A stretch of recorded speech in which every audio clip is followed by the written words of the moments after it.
continuation of what we've been seeing, of course, in India over the last few years at least.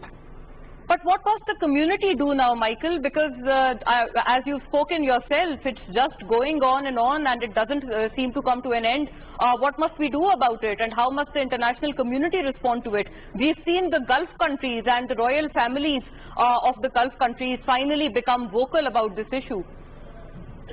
And this is important, and I think that's what one would have to expect. I think that the Indian government believes that much of the world will give it a pass for some of these policies, simply because, and this is correct in my view, India is seen as an important geostrategic player. It's seen as a very important market for economic relations, and those factors will prevent the international community from being very critical of the Indian government. But indeed, as you just noted, we've seen what's happened in the UAE recently, a country that's considered an important country for India.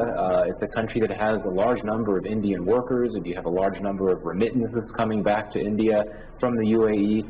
So I think that's what you would have to hope for, particularly the Muslim majority countries in the world, such as Saudi Arabia, which had been fairly quiet in terms of responding to what India has done as it has carried out this aggressive Hindu nationalist strategy that has caused tremendous threats and troubles for the Muslim community in India. But I don't think we should overstate the potential for the international community, outside of countries like Pakistan, of course, to actually push back and criticize India. I just think that this is a country, India, that is seen as a significant world player and as a significant market. And, this is the way the world works, unfortunately.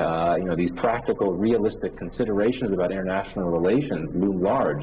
And if the world sees India as a key player, an important country that plays an important role in the world community and all that, it's going to take a lot. But if the Indian government continues to intensify these crackdowns on Muslims, if it continues to carry out this agenda, and it may well do that, because after the pandemic is gone, the Indian government may want to try to distract its supporters from the economic problems that will arise.